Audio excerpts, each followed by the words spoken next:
نحمده ونصلي على رسوله الكريم أما بعد فأعوذ بالله من الشيطان الرجيم بسم الله الرحمن الرحيم رب اشرح لي صدري ويسر لي أمري واحلل عقدة من لساني يفقهوا قولي۔ گزشتہ ویڈیو میں ہم نے آیت نمبر 31 تک تلاوت کی، ترجمہ کیا اور تفسیر پڑھی اس کی۔ آج انشاءاللہ ہم لوگ کنٹینیو کریں گے، آیت نمبر 31 سے ہم کنٹینیو کرتے ہیں انشاءاللہ، اپنی تفسیر کو آغاز کرتے ہیں۔ شروع میں سب نیت فرما لیں، میں بھی نیت کرتا ہوں، ہم سب نیت کر لیتے ہیں کہ انشاءاللہ جو علم سیکھیں گے اللہ اس سے علم پہ ہمیں عمل کرنے کی توفیق عطا فرمائے، اس کو صحیح سمجھنے کی توفیق عطا فرمائے اور خود بھی اس پہ عمل کریں اور اپنے ساتھیوں کو، دوستوں کو بھی دعوت دیں، تبلیغ کریں کہ وہ بھی اس علم میں عمل کریں اور اس کو سیکھیں۔ اعوذ باللہ من الشیطان الرجیم بسم اللہ الرحمن الرحیم۔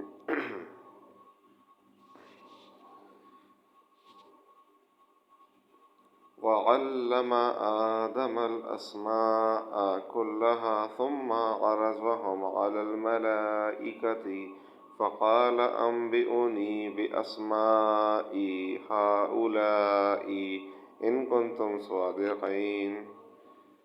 اور سکھلا دیے اللہ نے آدم کو نام سب چیزوں کے، پھر سامنے کیا ان سب چیزوں کو فرشتوں کے، پھر فرمایا بناؤ مجھ کو نام ان کے اگر تم سچے ہو، پھر فرمایا بتاؤ مجھ کو نام اگر تم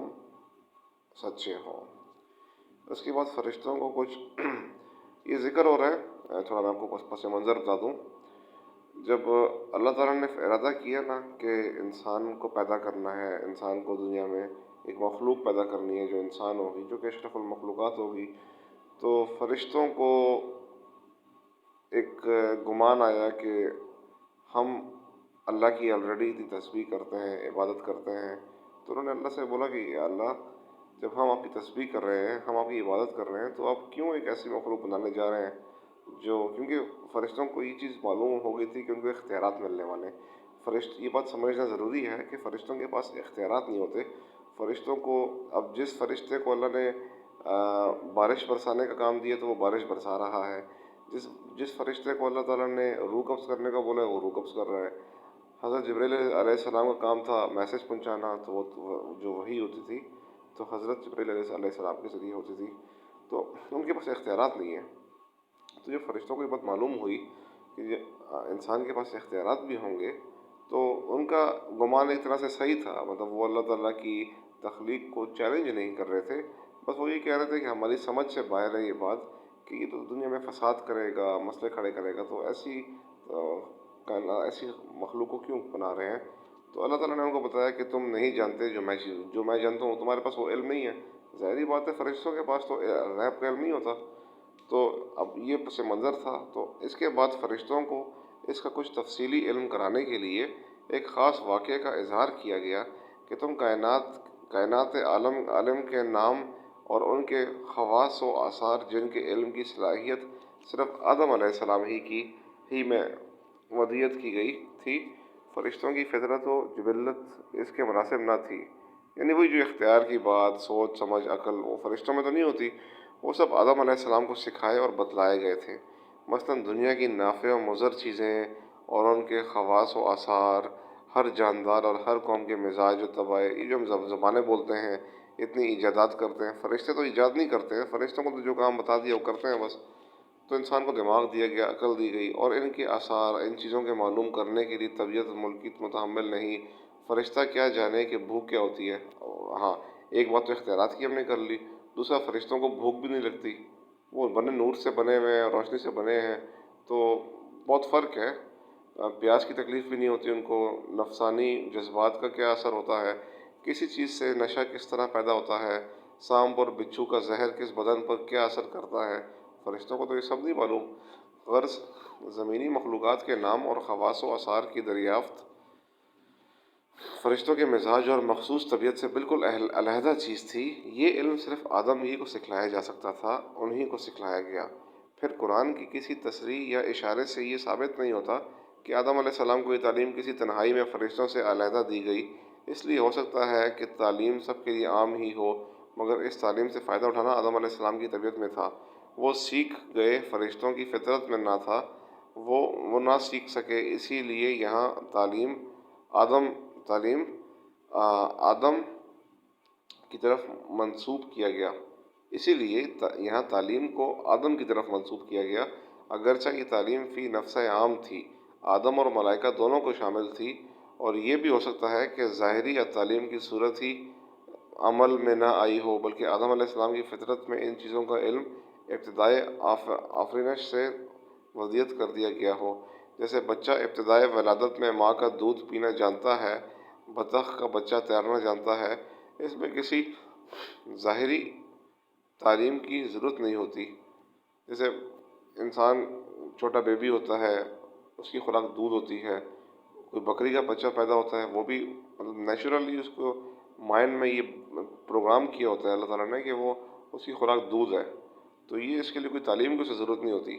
اب رہا یہ سوال کہ اللہ تعالیٰ کی قدرت میں تو سب کچھ ہے، وہ فرشتوں کا مزاج اور طبیعت بدل کر ان کو بھی یہ چیزیں سکھا سکتے تھے، تو ان کو کیوں نہ سکھایا گیا؟ مگر اس کا حاصل تو یہ ہوا کہ فرشتوں کو ہی انسان کیوں نہ بنا دیا گیا مگر اس کا حاصل تو یہ ہوا کہ فرشتوں کو ہی انسان کیوں نہ بنا دیا، کیونکہ اگر فرشتوں کی جبلت و فطرت کو بدلا جاتا تو پھر فرشتے نہ رہتے بلکہ انسان ہی ہو جاتے۔ یہ بڑا امپورٹنٹ پوائنٹ ہے، سمجھنے کی ضرورت ہے اس کو۔ دیکھیں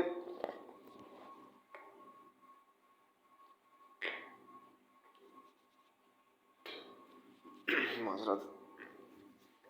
تھوڑا گلا بھی خراب ہے، دعا بھی کیجیے گا آپ لوگ، تھوڑی صحت آج کل شاید موسم تبدیل ہو رہا ہے اس لیے، تو دعا کیجیے گا آپ سب کی طبیعت تھوڑی بہتر ہو جائے الحمدللہ۔ تو ہم بات یہ کر رہے تھے کہ اسی آیت کو لے کے تھوڑا چل رہے ہیں ہم لوگ تھوڑا، کیونکہ یہ واقعہ ہے پورا فرشتوں کا اللہ سے کلام جب انسان کی تخلیق ہو رہی تھی، تو یہ تھوڑا ڈیٹیلڈ واقعہ ہے۔ اور اچھا، اب ڈیٹیل کی بات آ گئی تو یہ جو ہم فالو کر رہے ہیں تفسیر کے لیے معرف القرآن، تو یہ ماشاءاللہ بہت ہی ڈیٹیل میں لکھی گئی ہے۔ میں نے یہ بک سلیکٹ بھی جو کی ہے، میں نے یہ ایسے نہیں کہ رینڈملی میں نے بس ڈاؤن لوڈ کر لیا اور یہ شروع کر لیا، میرا اس کا پورا پلان تھا الحمدللہ۔ میں نے مفتیان کرام سے مشورہ کیا، اور انہوں نے مجھے، ایک بہت اچھے مفتی صاحب ہیں، وہ بھی عمرہ کرنے گئے ہیں، ان کے لیے بھی دعا کیجیے گا اللہ ان کا عمرہ قبول کرے۔ انہوں نے مجھے اسپیشل بتایا تھا، انہوں نے مجھے کہ انہوں نے کہا کہ میں نے ان سے پوچھا کہ یہ معرف القرآن میں تفسیر کورس شروع کرنا چاہ رہا ہوں، تو معرف القرآن کیسی کتاب ہے؟ میں نے خود بھی اس کا مطالعہ کیا، مجھے اچھی لگی، آسان ہے، ڈیٹیلڈ ہے، جو کہ اس کی مین چیزیں ہیں، مین فائدے ہیں اس کے، تو انہوں نے بھی کہا بالکل یہ ڈیٹیلڈ ہے اور آپ اسی کو کنٹینیو کریں۔ تو کیونکہ میں چاہتا ہوں کہ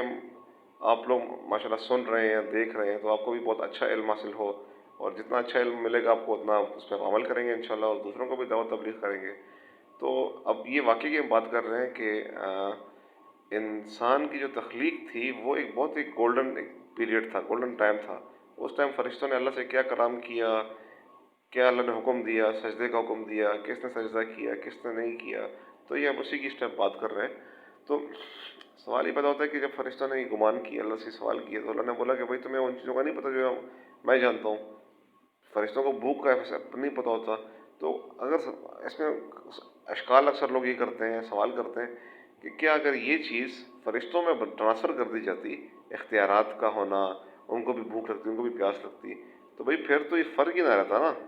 تو پھر تو فرشتے نہ رہتے، تو انسان، ان کو انسان ہی بولا جاتا پھر۔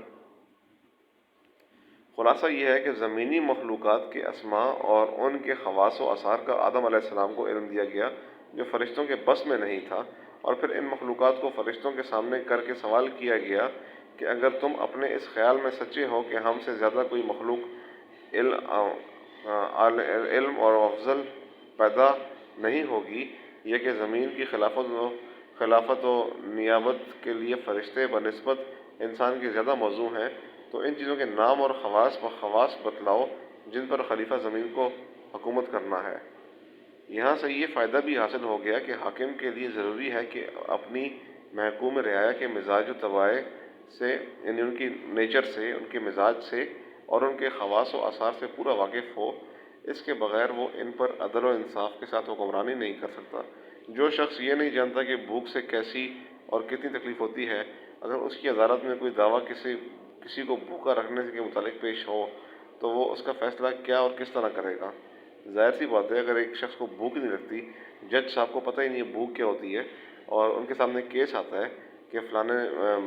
کوئی غلام آتا ہے اور وہ بولتا ہے میرے مالک نے مجھے بھوکا رکھا، مجھے کھانا ہی نہیں دیا۔ اب جج صاحب کو تو پتہ ہی نہیں کھانا کیا ہوتا ہے، بھوک کیا ہوتی ہے، تو وہ فیصلہ کیسے کرے گا؟ تو ظاہری بات ہے، جو حکمران ہوتا ہے، جو خالق ہوتا ہے، وہ اس کو پتہ ہوتا ہے چیزوں کا۔ غرض اسی واقعے سے حق تعالیٰ نے فرشتوں کو یہ بتلا دیا کہ زمین کی نیابت کے لیے معصوم ہونے کو دیکھنا نہیں، بلکہ اس کو دیکھنا ہے کہ وہ زمین کی چیزوں سے پورا واقف ہو، ان کے استعمال کے طریقوں اور ان کے ثمرات کو جانتا ہو۔ اگر تمہارا یہ خیال صحیح ہے کہ فرشتے اس خدمت کے لیے زیادہ موزوں ہیں، تو ان چیزوں کے نام اور خواص بتلاؤ۔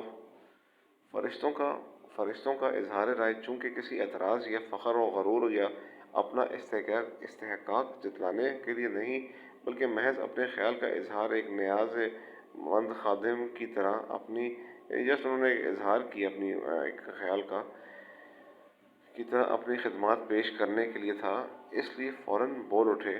قالوا سبحانك لا علم لنا الا ما علمتنا انك انت العلیم الحکیم۔ پاک ہیں آپ، ہم کو علم نہیں مگر وہی جو آپ نے عطا فرمایا، بے شک آپ بڑے علم و حکمت والے ہیں۔ جس کا حاصل اپنے خیال سے رجوع اور اس کا اقرار تھا کہ زیادہ عالم و افضل مخلوق بھی موجود ہے، اور یہ کہ زمین کی نیابت کے لیے وہی موزوں ہیں، یعنی فرشتوں نے بھی اس بات اپنے خیال سے رجوع کیا اور اس بات کا اقرار کیا۔ جیسے یہ ترجمہ ہے یہاں پہ، پاک ہیں آپ،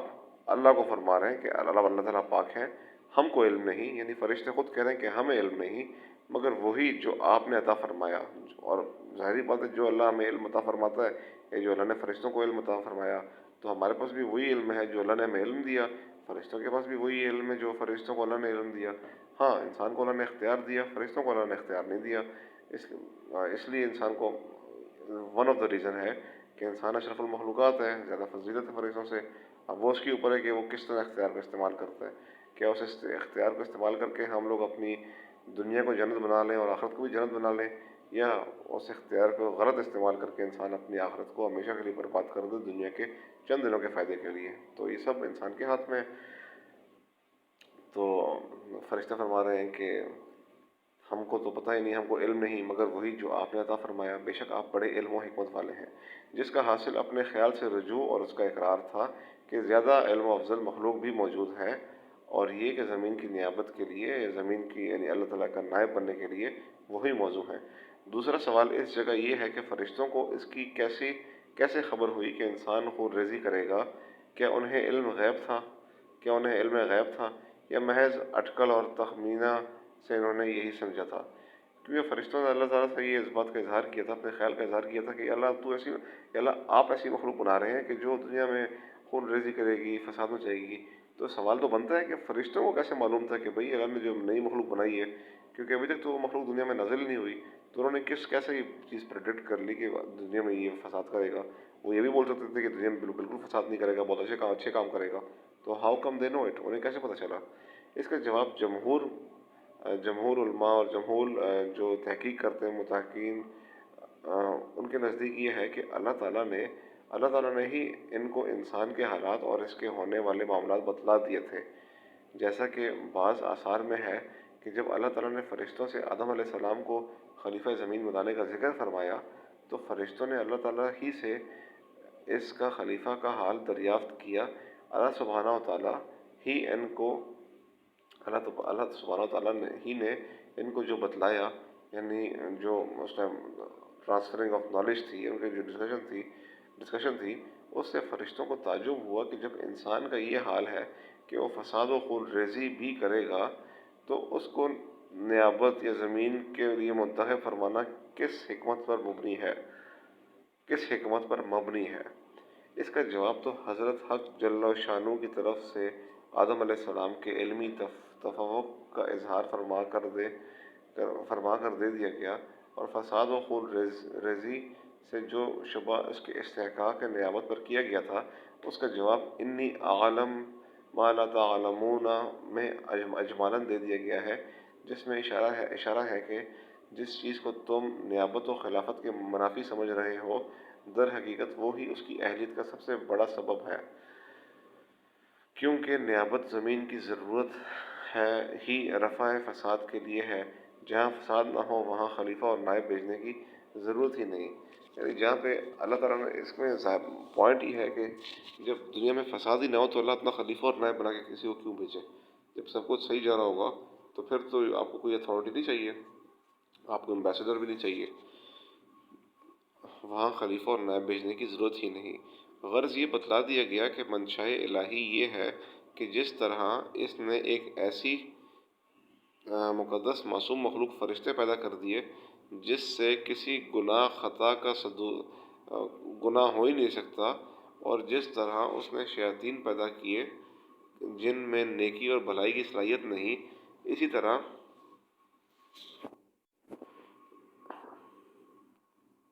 ایک ایسی مخلوق بھی پیدا کرنا منشا خداوندی ہے جس میں خیر و شر، نیکی اور بدی کا مخلوط مجموع ہو، اور